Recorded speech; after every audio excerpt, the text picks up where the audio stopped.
Okay, so I had a revelation listening to the Orishas. I like to listen to different frequencies for healing and mudras. You could probably hear mantras. You can probably hear one of them in the background. It's a mantra, but I was listening to the Orishas and I was playing Oya and then Oshun.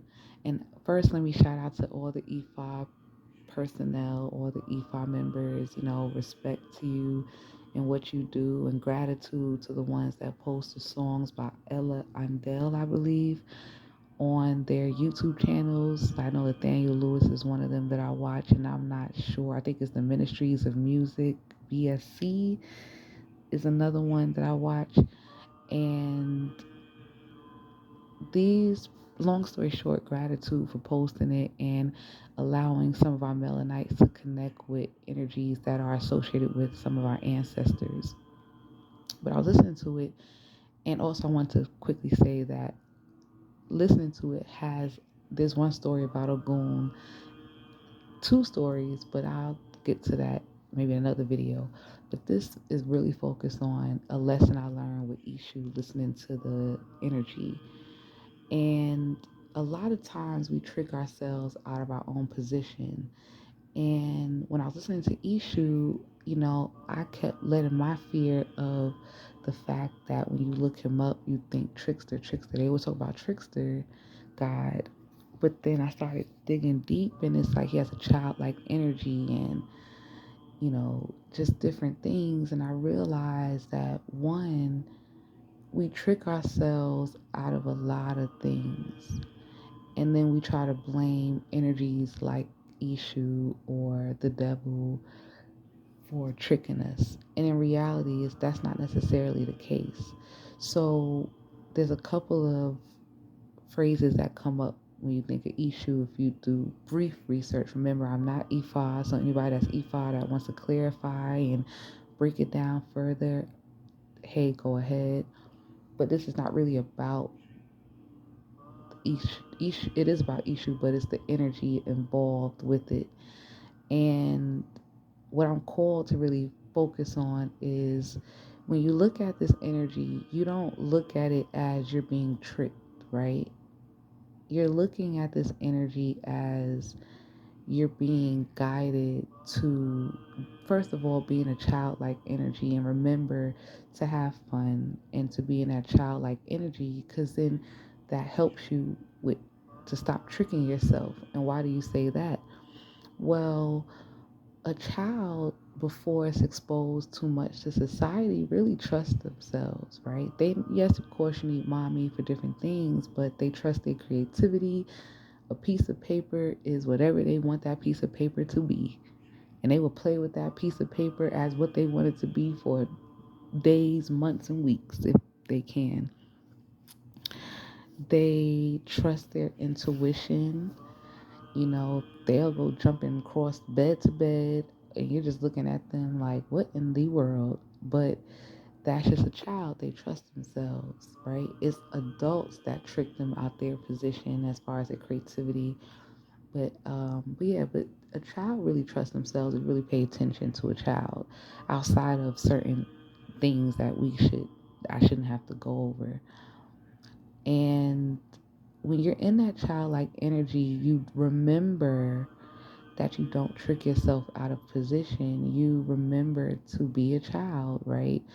To really be imaginative and to be excited about where life takes you. And that brings us to him being a door. One of the energies that he carries is a door opener, and really taking that childlike energy and going into that door, that new opportunity, and leaving the fear and the need for validation with you, right? And that's what I took from it. And I realized, like, wow, you do trick yourself out of position because you take things too serious. That's not childlike energy. And you overthink, not childlike energy, true childlike energy. And it's hard. The door is open. but you trick yourself out of going through that door because of all the energies you carry. And listening to that and really moving away from the trickster and really focusing on how you trick yourself out of position when the opportunities open, when the door is open. Think about how many opportunities a lot of us as beings on this plane of existence has had and never took, out of fear, overthinking, the need for validation, just all these energies that are low vibration. Just because it's not anger, greed, frustration, it's still a low vibrational energy. It may seem innocent, but it's a low vibrational energy. But that's a whole nother something to talk about later. But you trick yourself, and then once again you try to blame the devil. You blame all these other energies, even Eshu. Some, like I said, my fear when I first seen the song, when I first was introduced, was like, oh, I'm about to be tricked and taught a lesson. And it's like, no, you just learned your lesson, because you're about to trick yourself out of a lot of opportunities. Because if he opens the door, if this energy opens the door for you, who tricked you? The opportunity was presented. You wasn't tricked. It's a matter of discernment, using but not overthinking. Discernment and overthinking, two different things, right? Discernment is much easier than overthinking. You would just know, right? And you trick yourself. And one of the keys to not tricking yourself is to have fun, be be in that childlike energy. And I'm grateful for that lesson, because instead of now focusing on even just that issue, the issue energy of trickster, now you're focused on, anytime I'm brought, this energy is brought to my attention, it's a reminder to be in a childlike energy. It's a reminder that you can trick yourself out of new opportunities by your own personal energies.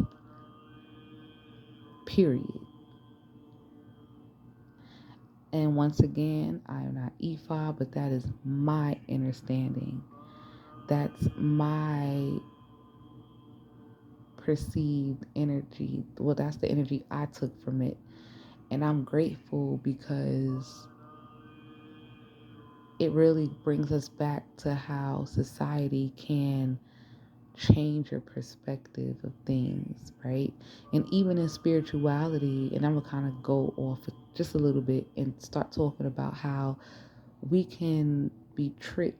So a lot of times we're always looking for validation. Like even now, I'm looking at the time and trying to see, oh, well, I see my angel numbers I always see, but and so you think you're not saying the right thing because you don't see validation.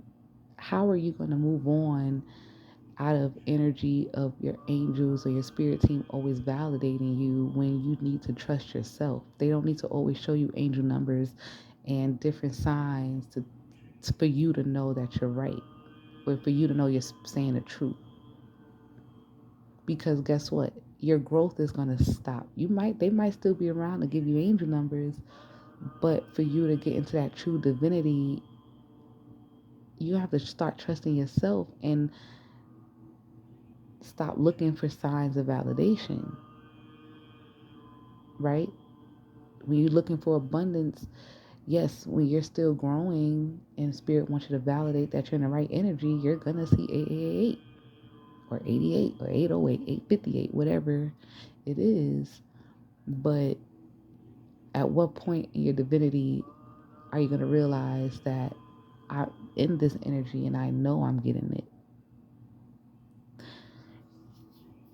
And I'm not, and I did a video about angel numbers, and I'm just saying, it just now is making me realize everything, how you trick yourself, even out of not believing in yourself, because you're using angel numbers and different signs to as a crutch to believe in yourself. And you need to believe in yourself without any signs, because the belief is within self. Believe in self. Your spirit team is going to be there to validate you. But then the next question is, do you believe and trust the signs and the validation? Because once again, you'll get tricked again for the simple fact that you don't even believe the signs you see. You see the angel numbers, you know what it means, and you're still questioning that if you did the right thing or not. If it's a scene 37 and it said, and if you look up Joanne Scribes, it talks about congratulations. If you round it up, 7 plus 3 is 10, completion, another form of completion. If you believe in 1 through 9, reduce the number again, you get 1, new beginnings, which means something was completed to get the new beginnings. I mean, you really have to start looking at this and realizing how deep the rabbit holes goes, even in spirituality, when it comes to believing in yourself and tricking yourself out of position because you're using all these crutches. And I'm not telling people don't believe in angel numbers, but if you do see them, if you do see the signs, start believing in the signs, because that's the crutch that spirit wants you to have, right? So don't trick yourself out of not believing it and going back into this negative energy, but use it as a crutch right now as you're growing in spirituality. Then when you use it as a crutch, now spirit needs you to trust yourself. And not personally am saying this, and you probably could tell my tone started to change because I'm realizing that about myself, and how I'm not disappointed. I'm more just realizing how when I kept looking at the time on the clock, I'm like, oh, but it's not the angel numbers I'm used to. What? What you talking about? Spirit's like, what you talking about?